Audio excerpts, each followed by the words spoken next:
Hey, folks, welcome back to the Real Estate Excellence Podcast with your host, Tracy Hayes.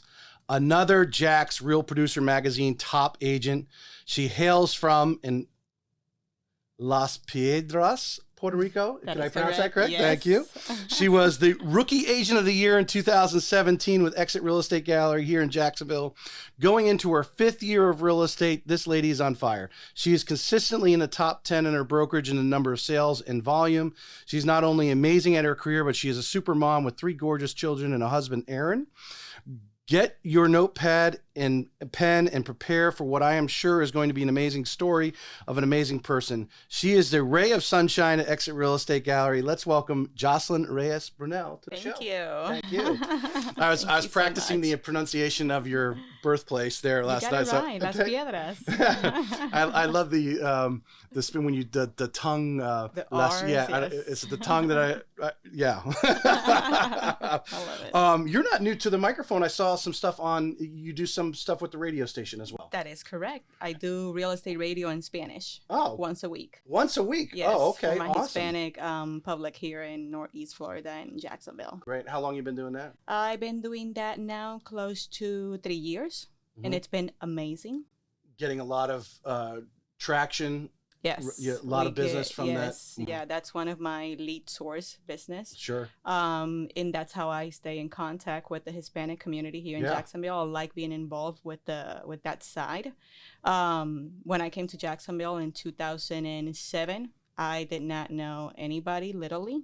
My English was very little, very, very little. And I wanted to connect with something from my roots. I had no family here. I had nobody to speak Spanish with and none of that. And little at a time, I started getting involved with the Hispanic community, with the Hispanic chamber, with anything they did. My background from Puerto Rico was always finances. Right. I work in different banks. I was a teller there. When I came here, I tried to do the same. And then I shifted into property management. And when I shifted into property management, that's when I became in contact with the Hispanic and Latino community here in Jacksonville. Interesting. I had just thought of this question while we were talking because I know after the hurricane a few years ago that really devastated Puerto Rico, there was a thought because they are if you born in Puerto Rico, you're considered a U.S. citizen. Well, fun fact there. I was born in New York. I never say New York. I was born in New York too. But I was born in New York, Bronx. Right. So I'm more of a New Yorkian. Now I was raised in Puerto Rico. Okay. My mom was born in New York. She spent her entire life going back and forth between Puerto Rico and New York. Mm-hmm. I was born in New York, and my oldest brother, when I was about 4, it was rough in New York those days, in the early 80s. So she decided that she wanted to raise us close to cousins and the rest of her family, her sisters, her brothers. And we took a flight to Puerto Rico and never went back until I went back to New York just about 3-4 years ago. Interesting. Since. But yeah, I was born in New York, raised in Puerto Rico. Puerto Rico is everything to me. It's my life. I got 23 cousins, huge family. Oh, wow. The food there is the best, culture-wise. I mean, family, everything. Honestly, I always thought I was going to die in my island with my cousins. I never saw myself in the United States. Right. Now, I mean, this is my home and I love it, and I don't see myself anyplace else. Because you don't have a LinkedIn, so I was digging deep through hopefully your photos on Instagram and Facebook would tell me a little bit more about you to create some great questions. And I was, noticing, that's what made me think that you were probably born and raised there because you had so many pictures and you talk about going back on your Facebook post, to family and the food and so forth. And every time I go back, it's home. That's why Puerto Rico is all I know. It's home. I have very big memory and little memories of me being a child in New York. I do have some memories, but all of my good memories, all of my fond memories, my life, everything was in Puerto Rico with my cousins. So the question I was actually going after, not that we didn't want to go off on that tangent because we wanted to know that about you. That's awesome. The hurricane a few years ago devastated the island. Yes. Many people here on stateside figured there would be a migration from the island to the mainland, if you want to call it that, Yes. to the United States. Have you being close to the community, have you seen that surge? Yes, a lot of them. Yeah. So when Hurricane Maria hit, Puerto Rico's population, it's about 3.6 million. Mm-hmm. And after that, within the first 12 months, the island lost about a little over 1 million people. Wow. That moved out. Yes. Almost 25%. Yes, Wow. between Florida, Orlando being the main area that they are concentrated in. Mm-hmm. A lot of them went to New York because they had family in New York, Connecticut, Texas, and many other places. But we do have a huge Puerto Rican community here Mm-hmm. versus when I first moved in 2007. I mean, Jacksonville was the growth between then and now. It's been incredible in every single aspect. Right. But now you're starting to see more the Latinos. Back then, there was only one hair salon, the Hispanic. Right. There was only one Latino restaurant. There was not many barber shops. And now they seem to be everywhere. Right. That's awesome. So tell us a little bit about growing up in Puerto Rico. You said you went back there when you were about 4? Is that Yes, that's when we moved to Puerto Rico. What's it like compared to, obviously you're raising 3 kids here in the States? Is it anything different there? Yeah, it's very different actually. The thing here, it's like everybody's so busy. We all into our careers and work and life in the United States. You gotta work. You got to work hard to be able to have a good life. In Puerto Rico, we were more about working. So you survive and you get your time off and all of that. I had a huge family there. Like I say, 23 cousins. I grew up with my grandmother and my cousins. That was everything here. I look back and my kids don't really have cousins here. And that's kind of sad. Yeah. Because they're not getting to experience what I experienced there. Over here, we really don't have grandparents because my mother-in-law lives in Atlanta. She's amazing, but she's not around. Right. My mother, she lives in Puerto Rico because that's her home. And she's an amazing person too, but she's actually flying in tomorrow. Oh, cool. My kids haven't seen her in a year, and they're very close to her. Well, I imagine the last couple of years with COVID and everything, things have kind of put a strain on that. Yeah, no, and after the hurricane, the island was devastated too. My mom had no electricity for 12 months, no water for 9 months. I tried to bring her here, but she still wanted to be there. So me growing up there, it was very different. I grew up, there was no central AC there. There's central AC here. A little different. It's not as humid though, because the island, right? It's maintaining that Caribbean. Yeah, no, for sure. But very different. But I mean, it humbled me that I'm very humble, and I see myself what I've become in these 5 years in real estate, and me coming from little to nothing to having what I have now. I'm able to appreciate the things that I have now. I'm able to teach my kids and all that good stuff. We were talking before the show about, common themes, and, I've had numerous, people that have come literally, that a couple episodes talking literally not having anything, but they're humble.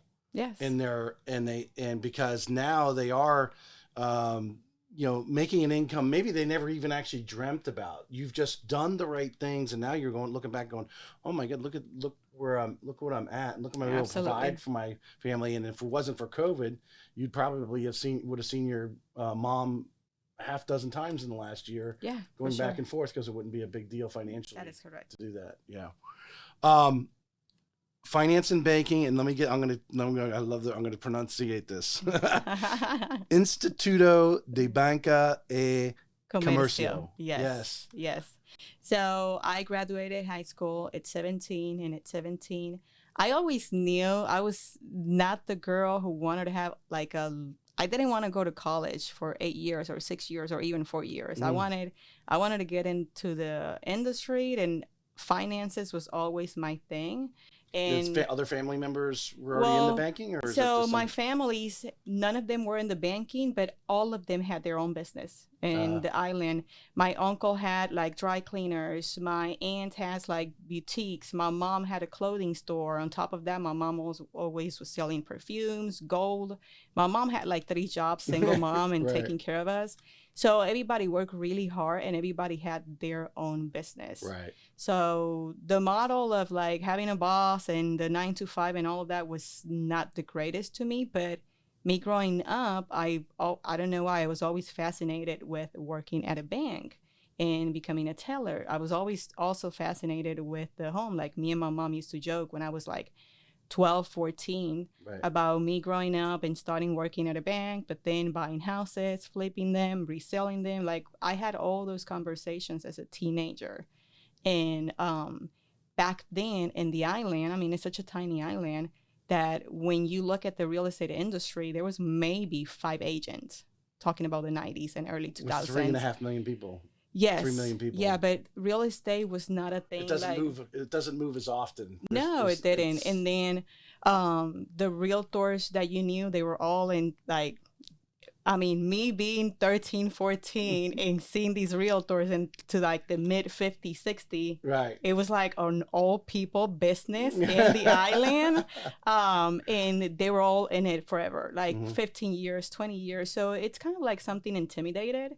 So that brings up an interesting point there, because I think, again, as I was growing up, you often saw the real estate agents were wives of, maybe their husband did well, was the president of the bank or something. Yes. They didn't really have to work. They dabbled in real estate, and that's where it comes from. Where now, I mean, if you go back and we were talking about my episodes, this being 59, how young, under 40, and there's a bunch under 30. Yes. That agents, women that are doing very well, and some literally walked out of high school, if not just walked out of college and got into real estate, which that was like unheard of. Yes, absolutely. Yeah. And it was not like that in the island.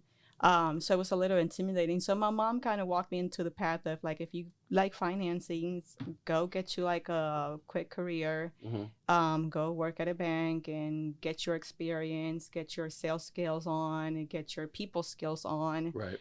Because all of that stuff, it's very important. And then whenever you feel ready, you can start into the real estate business and I'll help you. There's one career I was surprised I did not find you in, though. Which one? Fashion. Because if you study your Instagram, girl, you got the outfits. Thank you. Okay. It's made me think you wanted to work in the bank, because that way you could wear nice outfits every day. That was a part of it too. That was a big part of it too. Me being a little girl and watching all these tellers and all the people in the bank dressing good and all that stuff. Right. That play a part in it too. My mom actually enrolled me into a modeling school when I was 12. And I was in modeling school from the moment I was 12 until 15. So that's when the fashion kind of kicks in me. Prior to 12, I was not the most fashionista or girly girl. Right. And my mom was worried. So she's like, no, I'm just going to put her in modeling, and it transformed me. Right. Yes, I love the cameras. Well, yes, you do love the cameras. I was actually telling heels. Daniel earlier, I said, make sure we have the cameras going, because I do notice your pictures, you do have some poses. Yes. That definitely says like this girl must have been a model. Yes. So yeah, I find it interesting because you do obviously take great photos. Thank you. But you're the little things you have to. I'll get to everybody. Look at her Instagram. Follow her on Instagram. The photos. You make everybody else look good in that photo. Thank you. We got a thing at Exit where everybody, before they post at an event, everybody say the Jossie post. Jossie post. And everybody gets into the post mode. But yeah, I did a little bit of modeling in Puerto Rico. Did some TV commercials, music videos. I did a little bit of radio there and all of that stuff too. And then switch. Well, it's funny. So when I was digging deep in there, I saw a picture of you and Stevie Hahn together. Yes. It looked probably 2017, 18 when she was still with Exit at the time. Because I was wondering, because I mean, you do have, I follow you obviously on social media, as I do a lot of the top producers, and see what you guys are doing, and seeing you two together, and I was like, there's a connection there, because she's on steroids when it comes to her social media. Yes. But you are regularly posting and doing a lot of things. I think you probably should do more video though. Yeah, I know. Have you shied away from it? Yes, a little bit actually. And again, The reason that I'm a little shy on it, it's because even though like I have outgrew myself and like my English is a lot better, I sometimes that's the part that attacks me mentally Just do it. most. Just do I it. feel like my English sometimes is not good enough. So that's why I'm not behind the camera here as much. I would watch your videos. Would you watch your videos? I would watch your Thank videos. But yeah, no, Stevie Han and I, we Yeah. became friends through Exit, obviously. And the thing with her, she has a super nice spirit, low key. And we used to go together to new construction homes, model homes. And I used Because to you guys take. started about the same time. She I can't remember started. too much. I think she She's a started about 2 years before before- me. yeah, Yes, yeah. she's been there a little longer than me. So we used to go together in model homes, and I used to take her pictures, and she used to take my pictures, and then we had marketing material there and all that good that's stuff. cool. I mean, we had something really good going on, and Mhm. I'm proud of her. I've seen her growth, Yes. and I'm just so happy for what she has made. It's been Yeah, amazing to yeah. watch that. You know, even the few videos, well, a couple videos I saw that you had were with you at the radio station. Yes. And I think that's a great opportunity. Yeah. You say because you're not like right now we're just naturally having a conversation. You're Yeah. not thinking about your English. It's just coming out because you're just talking, and you're not concentrating on it. So it's just flowing smoothly. So that would be my recommendation. Just Thank you. So, well, you said you came to the States. Your English wasn't as good as you would like it to be. You're working on that. Probably, you still probably work on that today. What do you do? Do you read books? Are you podcast listener? What do you do to stay on top of your game? So I do a little bit of everything. I do read books, but I'm more into the podcast. Mm-hmm. I do enjoy podcasts, but when I do podcasts, I'm not doing one subject in specific. I hear a lot of different things, Yeah. from real estate topics to I am very into the spiritual side. So a lot of spirituality podcasts, a lot of Joe Rogan podcasts.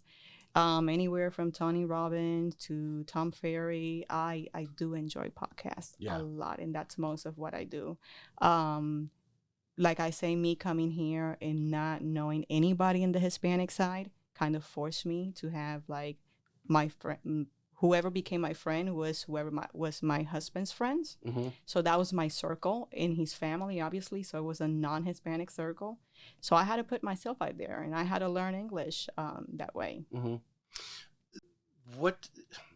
When you listen to a podcast, just in this, and it's not necessarily always podcasts. It could be reading one of the books. We're big on Ryan Sand, Grant Cardone, and there's John. I like John Maxwell and so forth. What are you feeling inside? Because to me, I get it. I'm not gonna give you my answer. If I want your answer first, so I don't lead you. I don't want to lead the answer. But to the audience out there, why are you listening to that podcast? What are not only the physical education that you get, that they tell you, hey, here's how do you do this, but what other things are you getting from that on a daily basis? I imagine you're listening to them as you come in, to the office, or whether you're going to a showing or whatever. Yeah. Normally I listen to podcasts the most when I'm in the car driving from one appointment to the next appointment. I do believe that whatever you feed your mind, your ears, your eyes, you become that.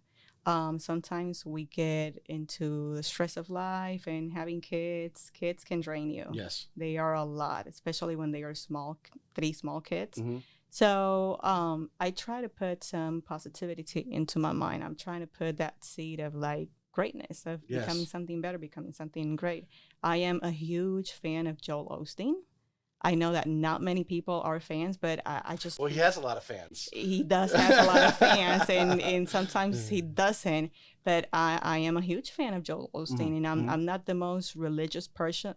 I am very spiritual, but I'm not the most religious person. And Joel Osteen plays a huge role into the things that I listen, and even sometimes when I'm a little tired in the morning and I need that extra kick and all of that stuff, I'll tune into his stuff too. Well, there's a reason why he's successful, and there's a lot of others like him. Tony Robbins, you mentioned him earlier, and you used the word that I really was looking for, and that was the positive energy that you're getting out of it. And we have so much negativity, in our world, that different people are trying to feed us, and to me, they're trying to manipulate us in some way, shape, or Yes. form. I don't even know if they really know where we're going, but they're you just don't feel good. And I've shut off the news, for example. I don't watch any of the mainstream news channels.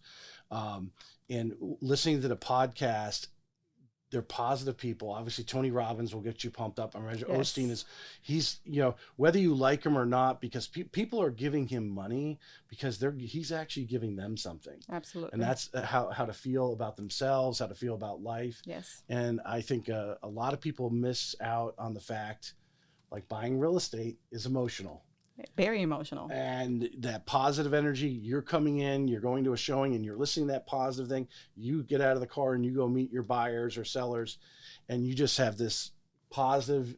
Absolutely. And people can feel it. Absolutely. And I think that's one of the things that makes me different than a lot of realtors. To me, you're never another person. You're never another number. You're never another transaction. I don't care whether the transaction is an $80,000 transaction or a $3 million transaction. I'm going to give you the same love, the same care. Right. I'm going to put all my energy into you. I'm going to treat you like you are my priority. And I do that to every single one of my transactions. Right. So I don't know if you saw the social media post this weekend that one of our realtor friends, which I know because she used to work at Exit Realty as well. I won't mention her name. We love her. And there's another but how an agent basically responded to her because she was overwhelmed by the amount of offers on the listing she had. Okay. And it's like, get with it, because feel great about the abundance. Absolutely. That your customer just got all these offers, going to get the highest and best, hopefully. And you had so many to choose from.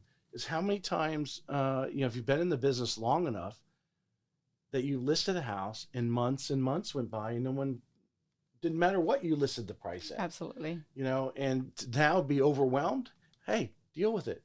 Yes. Go listen to a good podcast and get motivated and just smile, because that you now are actually going to work. And that's why, to me, if you're listing homes right now, you're selling the seller on the fact that, we may get offers in 15 minutes, but there's going to be so many, you need me to go through all those. Absolutely. And I think that person just lost their humbleness for a few minutes. Yeah. And that's not made a statement. Yeah. And made a statement that was uncalled for. And it's like, it's feast or famine. Absolutely. I've had listing that had received my listing that received the most offers were 62 offers. Oh my goodness. We had over 160 showings.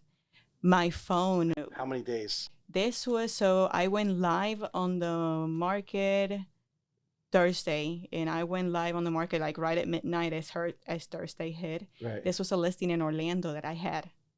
And I kid you not, my phone started ringing. Like, I started getting texts at 1:00 in the morning. Oh my God. But I was asleep, and my phone obviously wasn't do not disturb. But I wake up at 6:00 in the fight between 5:45, 6, because I have my kids. I got to get everybody ready for school, breakfast, and all of that. And my phone started ringing at 6:10 in the morning. Like, I kid you not. Like, I don't make phone calls at 6:00 in the morning because I'm respectful of other times. And I know that people have families and kids. Right. And I start my calls around 8:30. Right. But there were people already calling me at 6:10 in the morning. And from that first call, I kid you not, like, my phone wouldn't stop. Unbelievable. For Thursday, Friday, Saturday, and we had to announce on MLS that, hey, highest and best is going to be by Sunday. Just have your best offer prepare. I'm going to have to go through all of this with the seller. Push it to a Monday because, again, by the time it were like 62 offers in, and it was just like, it was madness, but it was super cool. It was a different experience. We have videos of people doing lines outside of the house to get in and see this house. But still, I went through every single one of the offers. I call it my broker because the most offers I've received prior to this one was 15 offers on another listing, which is a lot, but 62 offer was unbelievable. And I'm here printing out and trying to like put everything in a spreadsheet and all of that. I'm like, Sonny, I need you. Need help. I need help on this time. I do need help. Yeah. And we made it happen. And at the end, I even have a video where I collect all the 62 offers after the one we chose, and I threw all the paperwork up in the air. I think I saw that. I saw that Yes. picture. Yeah. Yes, Yeah. we have that, and that was really, really cool. But yes, I mean, I think my smallest transaction was a little piece of land, and it was like a $12,000 transaction. Yeah. People won't believe it. And I still went out there with them, and I still did the due diligence period with them, and like advice on what was needed to be done and all of that stuff. And it's unbelievable. It was a small transaction. I mean, at that point, the commission on it was like a flat fee, very little. But it was the fact of me being able to help this family who was Hispanic. They didn't speak English. I was there to translate. I was there to guide them through the process. They were very nervous. And the same family who bought that piece of land for $12,000 with me a month later turned around and refer me to their best friend who bought an almost $700,000 home with me. That's the story So right there. I was going to interrupt you. I'm glad I didn't. But that you don't know what that rock is going to That's absolutely right. and who's under it. And I've said this before. Many people who are a little more well off, if they've got a friend who is not so well off, that says to them, "Hey, so and so, in this case, Joselyn treated us as if we were buying a $1.2 million lot," they will give back. They will say, "You know what? Joselyn treated you so well. I need an agent to represent me here." And you just don't know what you're unturning. It's another client to put in your database. You know, they could, you know, as we've talked to many agents who had nothing in their pocket and now can probably buy a $6-7 million home today.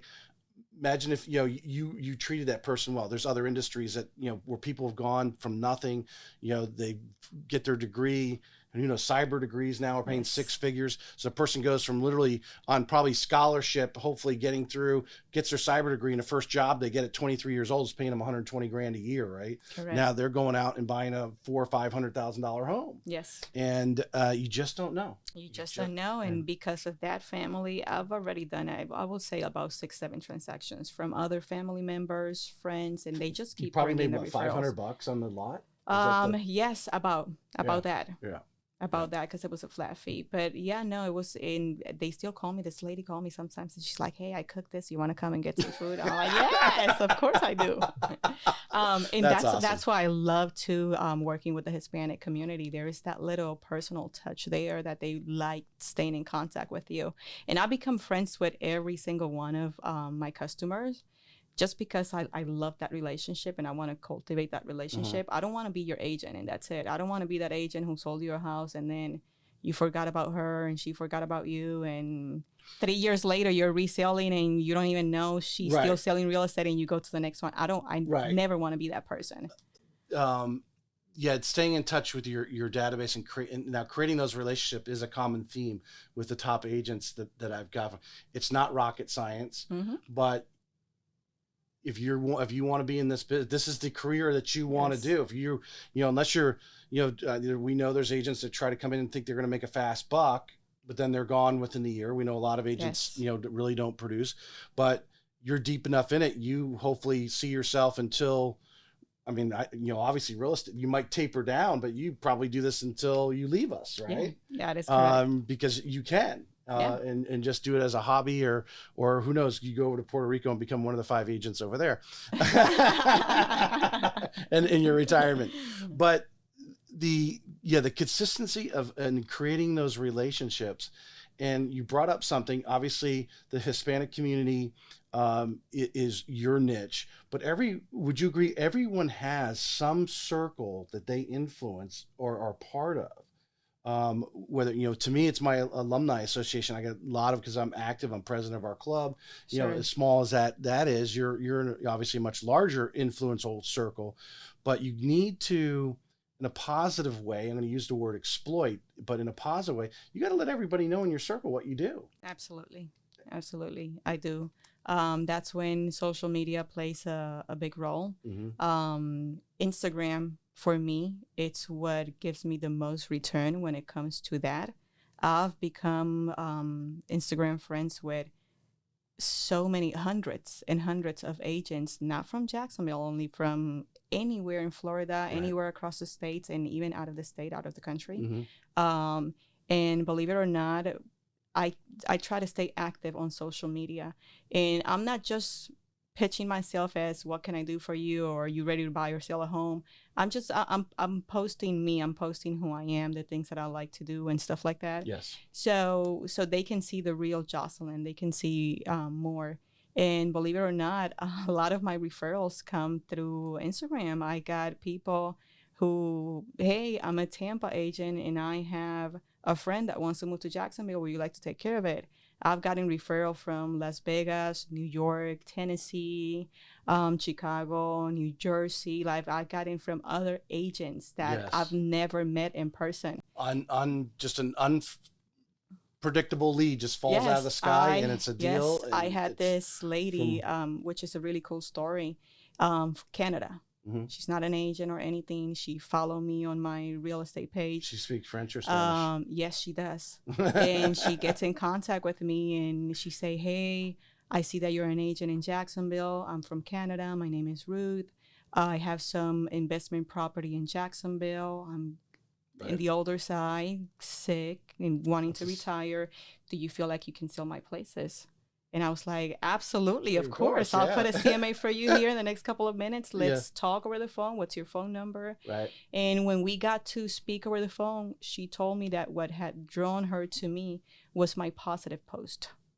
It was not even my real estate post. I mean, obviously she knew I was a real estate agent. Right. But it was my positive post what had drew her into my page and She to felt wanting she to knew know you. more about me. That is correct. Your family, you're at the beach or the Yes. boat or whatever you're doing. I've seen your stuff, and I think Stevie tries to do a lot of that as a big Instagram person. Yes. That is, and that's what they tell you the agents to do, and in loan officers too. Not enough loan officers are doing it. I don't want to give them the secret, but the lifestyle, Yes. right? Especially people moving here to Florida. Absolutely. They are turning to video because they don't, it's like anyone, you move into a new area or you get transferred in, there's a lot here, whether it's you're in the Navy or whatever, and you don't know the area, but if someone's got a video, you're going to watch it. Yes. Someone's got pictures. Hey, what's the beach like? Absolutely. If you're taking that picture, live on the beach in March, that person in New York is going, oh my God, because they're still snowing there. That is correct. And this is the lifestyle in March in Northeast Florida. And it's important. And obviously, I think you do get to know people. Yeah, no, for sure. Social media is a powerful thing. Mm-hmm. We get to choose how we use it. If we're going to put something positive, if we are not going to put something positive, something of knowledge, what can we offer to others? Right. And I always try, whoever comes in contact with me, I want you to leave the room feeling like I put a little bit of a seed of greatness into you. And that's my motto. And I feel like that has helped me tremendously when it comes to social media, getting leads through there, getting referrals through there. I don't only get referrals from other agents that I've never met, but I've also had many people who see me constantly active in real estate, active in going to the gym and being a mom and doing my thing. Mm-hmm. And they message me, hey, how you do it? Mm-hmm. Like, hey, I've been thinking about becoming a real estate agent. Like, Yes. I have the book, so I just passed my license. Like, do you think you can mentor me? You think you can sponsor me into the company? Talk to me more about exit. And I don't try to shop for agents. Like, I'm never out there saying, hey, this is what I do. I mentor new agents. And then all these people come through me, and all of them come through social media. Because they see you, they see themselves. Absolutely, yes. And the things that you're doing, Yeah. like I said, obviously being a mom, I mean, the other moms relate to that. Sure. And at the ball field or whatever you're doing. We're going to transition a little bit into the business.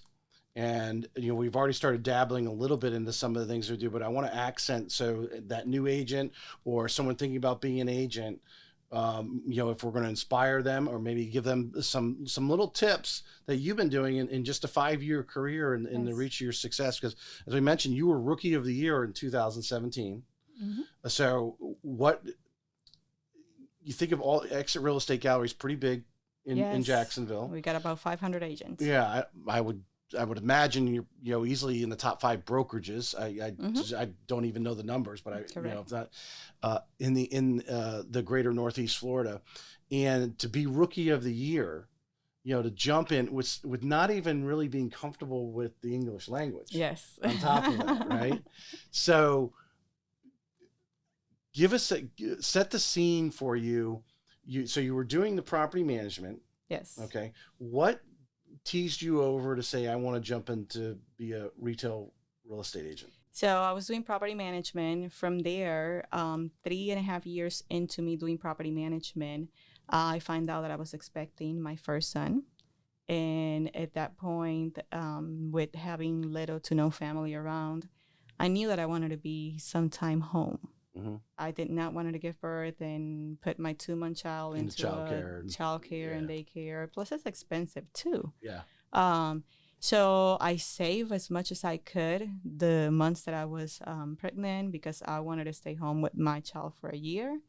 That year, mini retirement became into 7 years and 3 kids later. I ended up staying home for 7 years and having my 3 children and being there for their first steps, and doing real estate. You're saying stay at home, but no, I was not doing real estate. You weren't. Are you just literally just straight at home? Because I was a stay-at-home mother. The Jaguar Heating and Air.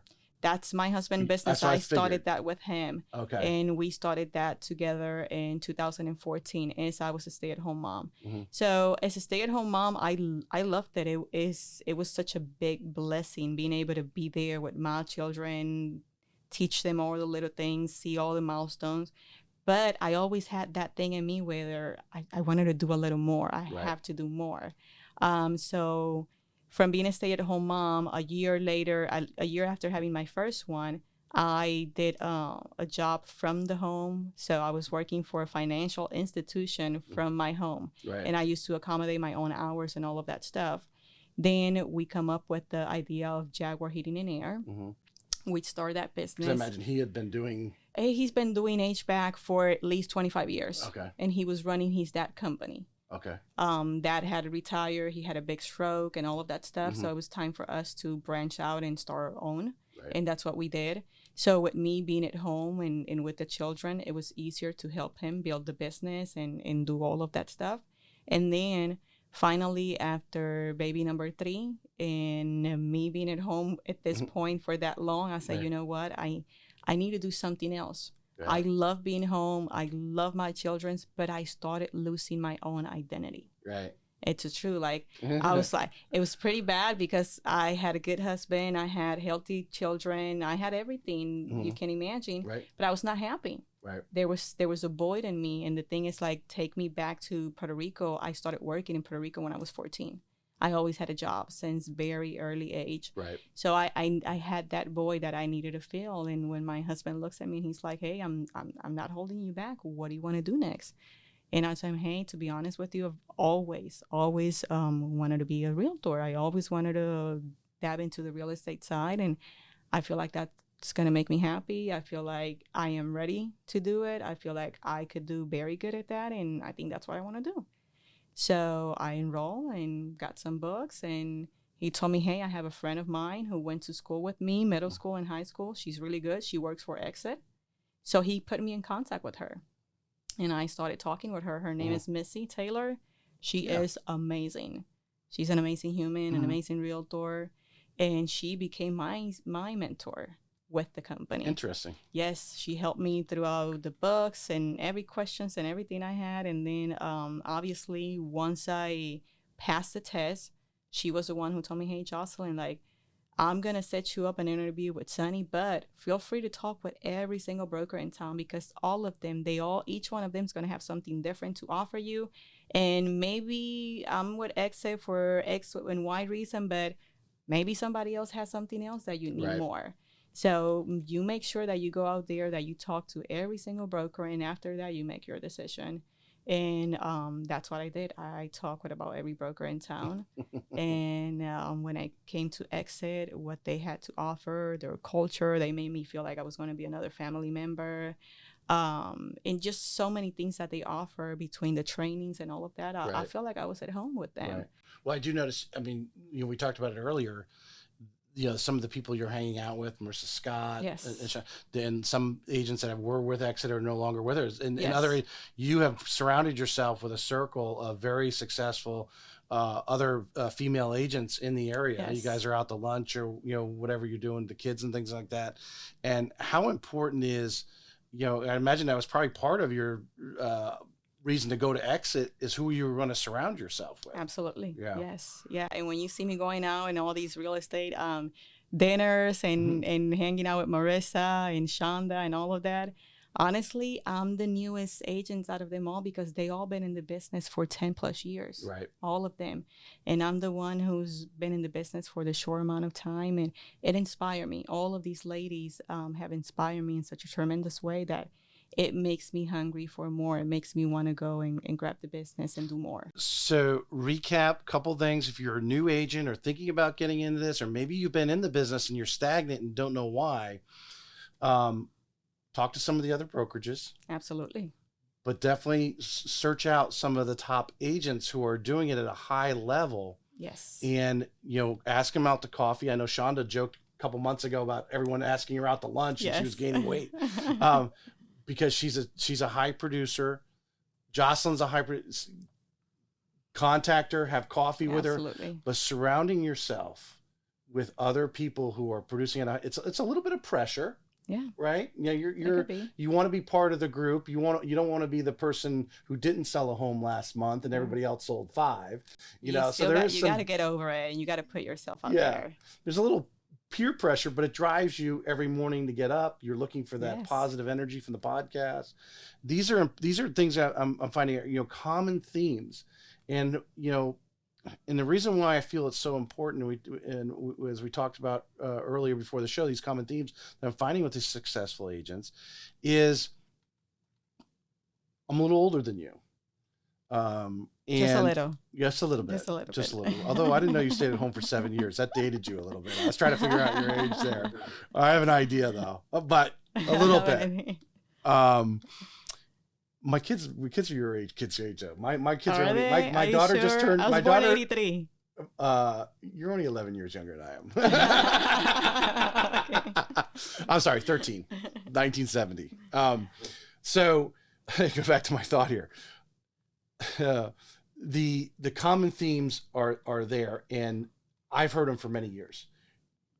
What I'm noticed is the younger agents that are catching on, or when you came here and this is what you decided to do, you didn't spend 5 years treading water.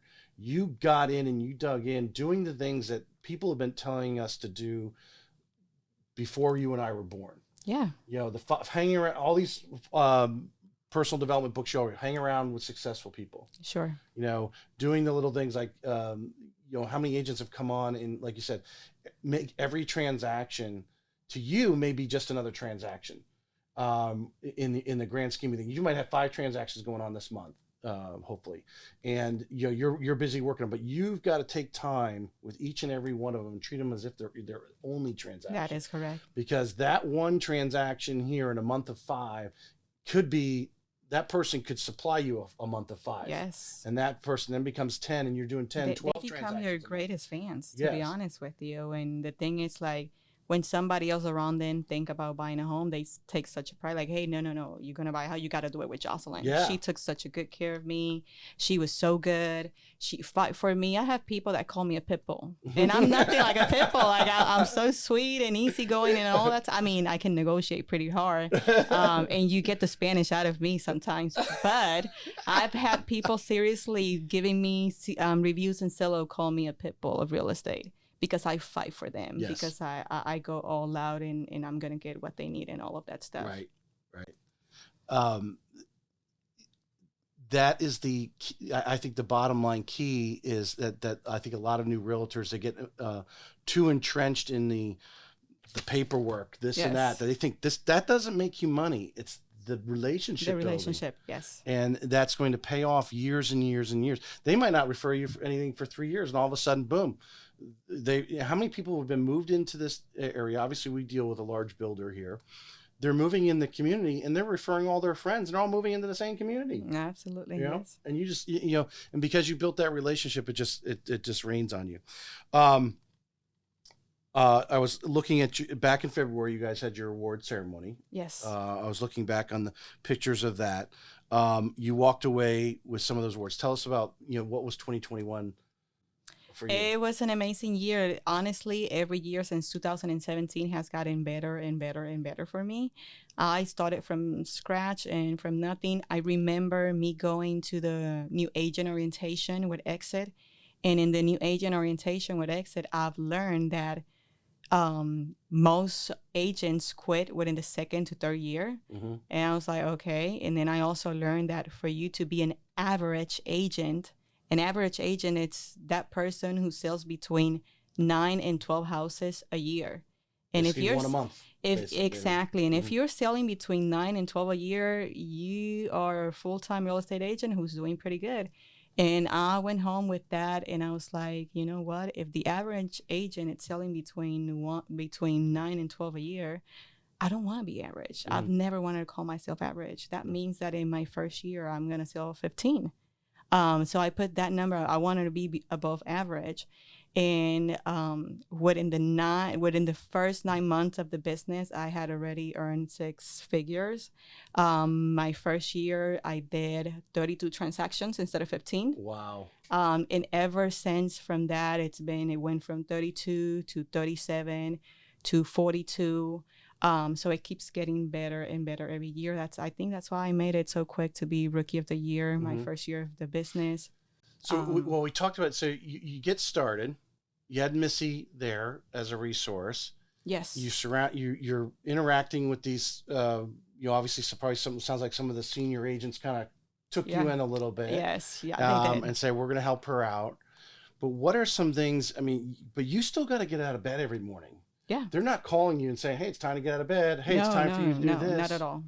What did you do? Obviously, immediately, because you sold 32 in the first year. What are some of the things that looking back, if, as you say, you mentor some other, starting agents. So you've been down the path. I assume you failed at some things because no one's perfect, right? There's some things that you tried and didn't work, but you were more successful than you failed in any of those things. So what are some of the key things that you're telling some of these new agents today that you take in and say, hey, this is what I did when I first started, and based on today's market, this is what you should be doing every day, ABC. Absolutely. My number one thing is, do not be a secret agent. You cannot be a secret agent. You earning your real estate license, hanging it with a broker, and then sitting at home at a couch, waiting for the phone to ring, ain't gonna do nothing. I have new agents that come to me and say, well, it's just like, I'm not good in social media. I don't know how to do social media. Learn. We got the tools. There's YouTube, there's Google, there's so many pages. Like nowadays, it's so easy on us. Like even with me being as busy as I am, because I'm a solo agent at the end of the day, I don't have a team, and I'm pretty much doing the work of a team. And still there is coffee and contracts out there that they put the work together for you to market yourself online and make yourself look more professional and stuff like that. And just like that, there's so many other websites. Obviously, you starting into the business, the idea, it's for you to go as organically as possible because you don't want to overspend. And that's something that it can be very easily done. And not everybody comes into this business able to spend all the money because they got to save too. But there is tons of resources, training. You got to keep yourself educated. I used to go to every training that there was, and I still go to training. Another common theme right there. That's a huge thing. I still go to training, and I still keep myself educated. I know that the contract changes, that there is new things that come up. When I go out there and when I meet with the families that I meet and the customers that I meet, I want to carry myself like I do know it all. Well, because you've trained, you're confident. Yes. And you don't have, when they ask you a question, well, you trained so many times, you already know that you're not having to think about it. Absolutely. And be worried about, oh, what if they ask this question? I'm not really comfortable with answering that thing, because you've already worked through it. Obviously being around successful people, and obviously you've done enough transactions now to have heard a lot of the things. So what I'm hearing out of you a little bit here is one of the other common themes that I get is consistency. Consistency, it's key. in this business. Consistency is key. You choosing who you want to hang around with, what do you want to do. You choose your day in real estate. It's your day. You got to own it. You got to say, I'm going to do this and I'm going to make it happen. I remember passing my real estate license, and this is something that not many people know, but passing my real estate license, when I told friends that I had just passed my license, I had three close friends who told me that I was not going to make it. Oh. 3 people told me that people that I thought were close to me, that I was not going to make it. 2 of them, they had enrolled in real estate school. They never passed the state test, so they never got past there. Friend number 3, she actually passed the test. She joined a big brokerage in town, and she quit within the first 9 months and told me that it was horrible, that she quit the moment that she had to clean a toilet. And she told me that I'm looking at you, you're not going to make it. Like, I had 3 close people literally told me to my face I was not going to make it. And I used that as fire. Yes. Well, Steve Harvey, he's I love family. Steve Harvey. Yeah, Steve Harvey has some huge. really, Yes. oh my God, he's deep. And he says every year he buys a new television set for the teachers he had in school that said he'd never be on television. That's awesome. I didn't know that story, but that did happen to me. And this came from 3 close friends at that time. Yeah. And here I am 5 years into it, freaking killing it. And they're all watching, and I enjoy it. We would say you're on top. Obviously we know you're in the top 1% just by your production and so forth. So your stress is that we all have a little bit. Obviously you want to stay there. Yeah. Right. But the important thing is you've surrounded, we've had some great years here in Northeast Florida too, which, obviously you've exploited in a positive way because you got out there. You could have done the 12 sales a year and then, gone home. But no, you took it to another level.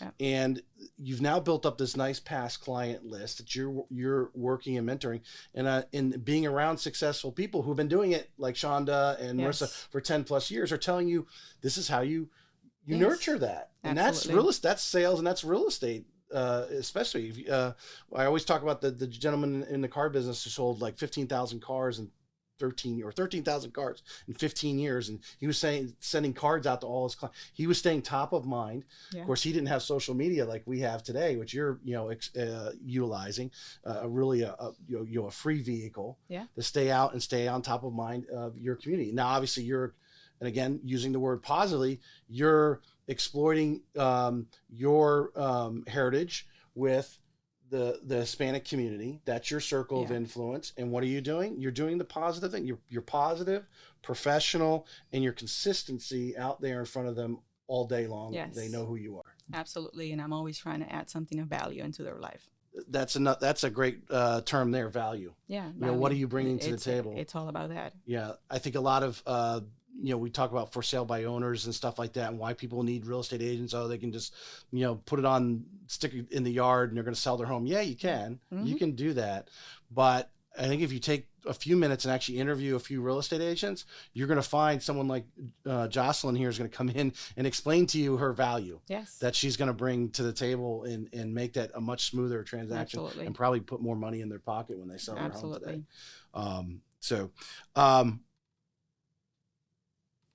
Challenges in your first 12 months versus the challenges that you have on a daily basis today.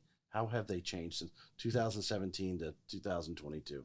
So the thing with me was honestly challenges in 2017. I was so hungry for the business. I'm still so obsessed with the business that I feel like I was extremely blessed. I did not have many challenges. I always knew I was going to do good. I did not know I was going to do that good. Mm-hmm. So I kind of impressed myself. I will tell you that there is more challenges now that there is back then. And it's not about me as a person. It's about the market. It's a rough market right now. Right. We have a high demand with a low supply, and we're seeing that here in Jacksonville, Florida, in all of the state. And I think that that's the biggest challenge now, that per every house that come out in the market, there is going to be like 15, 20, 30 offers and only one winner. I'm getting really creative with my offers, with my buyers. I do a lot of sellers too. And obviously, I mean, when you're on the seller side right now, it's cake. The house going to sell itself. If you look back in the last, being creative with your offers, look back in the last 12 months and you're like, I won that offer because Sonny helped you with it, or Marissa helped you with it, or Shonda gave you some nugget to create that offer. How many offers do you think you got accepted because an experienced agent or just another agent in your circle of influence, the five most successful agents around you, you guys were out having cocktails or lunch and you got something and put it in that offer and won that offer? I will tell you every single offer that I put in lately, as me having relationship with other agents that are like-minded, that are much more experienced than me, and that I'm seeing what they're doing, it has helped tremendously. I'm that agent who's also not just submitting the offer, but getting the phone and calling the listing agent and establishing a relationship with that listing agent. That listing agent is my friend too. We are not competition. We are here to make things happen. We collaborate with each other. So I'm calling this listing agent. I'm telling the listing agent over the phone what my client has to offer, why we're going to close that. Instead of 30 days, we're going to close in 21 days. So my client has already been underwritten. Like, I am establishing a relationship and making them feel that, hey, my client, it's going to be the best offer you got. How important, again, talking to inspire a new agent, or again, an agent maybe not doing so well, how important is to, you start to go into, showing up. You have to show up. You have to go to some of these, cocktail parties or networking events and meet these other agents face to face. You have an influence on Instagram. Again, a lot of agents are not doing that. Some are better than others at it, but when you're making those offers, especially in competitive marketing, to know who's on the other side, or, hey, I know you, I know Marissa, or I know Shonda, or whatever, and so I see you hanging out with them. Absolutely. And how the influence of that agent accepting that offer, knowing you because who you hang out with. Sure. Yeah. No, I always encourage new agents, come out. You need to come out. You need to hang out. You need to surround yourself with agents who are doing good and all of that stuff. Be friendly. Ask questions. Don't be afraid of asking questions. That's how we all learn in this business. And it's funny what you say about having relationship with other agents. I've gotten into the point that just a couple of weeks ago, highest and best, we won the highest and best situation. And when I'm talking with the listing agent, he's like, hey, this is going to be the third transaction we do together. Completely different brokerage, but that had a lot to do when I placed my offer. He was able to tell the seller, hey, I've worked with her before. She's got her stuff in a pile. Each one of her transactions has been impeccable. Her buyer's been solid. I feel like that she's going to take us to the closing table and everything's going to go smooth. So you need to have those relationships. Yes. For sure. You need to have those relationships with every single agent. There are so many we're doing the offers that have been made in the last 12 months are totally unlike the offers that were made back in 2017. Oh, yeah, for sure. Totally different situation. For sure. Back then I was getting everybody closing costs and like a break on the price and so many things. And it just have shifted so much, and it's just so different right now. I know a lot of people have influenced your career and like I said, we're surrounding yourself with here. But if there was one person you would want to call out here on the show that you would say probably is a little bit higher than some of the others, or whatever, who's been the biggest influence on your real estate career? Well, no, you know what? Let's just open it all up. Okay. Who's been the whole on your whole professional career? Who's been the biggest influence in your life? So obviously, I mean, number one, I'm gonna say my family, because they have supported me throughout it all. With family meaning your husband or your whole family, parents, everything? From everybody. They've been my biggest cheerleader from at home and allowing me to work the way I want to work and all of that stuff. But professionally, I will say my two brokers, Sonny and Ray. They've been amazing. Sonny and Ray are my Tony Robbins. So I do listen to a lot of podcasts and stuff. Right. But sometimes you want something a little more personalized. You want somebody who knows you. And sometimes if I'm not feeling in the mood or if something's going on, I have grabbed my phone many times and I've called Sonny. And how many times have you called him in Spanish and went off on him? not once. No, not once. Normally, when I call Sonny, he's the one with the "Hola, cómo estás?" So we joke about that a lot. But these two brokers of mine, they are amazing human beings. They are able to pick each one of the agents up and he knows the right thing to tell me to put that fire right back into. And I appreciate that a lot. And a lot of my confidence and all of that stuff it's because of them. It's like he's your broker, but really he's your coach. He is my coach. Yeah, that is correct. Yeah. We're going to wrap things up because we're right here at about an hour. Yes. Although, we could talk on forever because, again, you always talk the successful agents, people. I'm telling you, as Joselyn's story is the many others, the common themes. She has just different stories of how you got there, the consistency, the education, surrounding yourself with successful people, the energy out of personal development from the podcast in your case is just so important. So, is it more important who you know or what you know? I feel like it's more important what you know. You think so? Yes. Why is that? Because number one, you got to know yourself. You got to know who you are. You got to know where you come from, and from you knowing who you are and from what you know, from there it's endless. The opportunities, the chances, you can reach any single door from there. But you got to know. I'll accept that answer. I'm who you know, but I'll accept that answer because I think in your case, coming here and like you said, the language barrier. That was a challenge. That's a challenge. They say the English language is one of the hardest ones to learn. Not that you weren't exposed to it in Puerto Rico, but Spanish was your primary language, and to come here, and a lot of people are intimidated to talk to Americans if they it's their a second language. And again, you can know, you can be about who you know, but if you don't have anything to offer to who you know or anything to bring back to the table, or understand what they're actually giving you. That is correct. You got to know yourself. Yeah, I agree. I like your rationale there. What's on you and Aaron's travel bucket list besides Puerto Rico? So he likes working a lot. So I'm working on that side of making him wanting to travel a little more. I want to see everything. I enjoy my career. I breathe in real estate and all of that stuff, but I love traveling. I love going and seeing new places. So I want to see it all, and this is some of the things that I'm working on traveling more, on traveling the world. Yeah, the last 2 years kind of put us back. Everyone kind of put traveling on the back burner. We still did things. Every year we try to go to a place that we have not seen before. Last year we went to Colorado for the first time and took the kids skiing, and that was pretty amazing. Yeah. So we try to do things like that, but if it's up to me, I will be going to places. Quarter? Yes. Yeah. First, you need that. You need to recharge your battery. In this business, it's easy to burn yourself, and that's something that you got to watch yourself. Both of you work very hard. And you have to take time to enjoy the fruits of your labor. Yeah. Otherwise, you'll get to a point, and then obviously the kids, they experience that with them because they'll, before we know it, they're out of the house. So for sure. All right. So this is for the loan officers that are listening here. Okay. And part of my tracking, I'm sure you have a referral partner that you or several that you go to on there. What is the most important part of that relationship? What is the number one thing you expect out of your loan officer referral partner? Communication. I am huge in communication.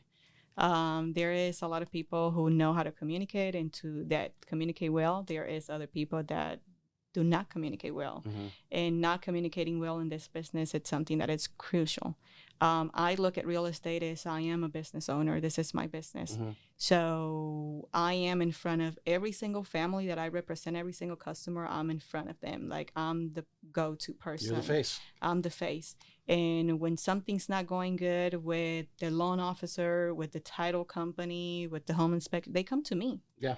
They come to me, and if something goes sour on the lending side, if something goes sour on the closing side, it affects my business. it makes me look bad, because even though I don't work for the lender, we are a team. Yeah. We are teaming up together to make things happen. Right. So they see me as an extension of whoever I work as a lender. They see me as an extension of whoever worked their file at the closing table.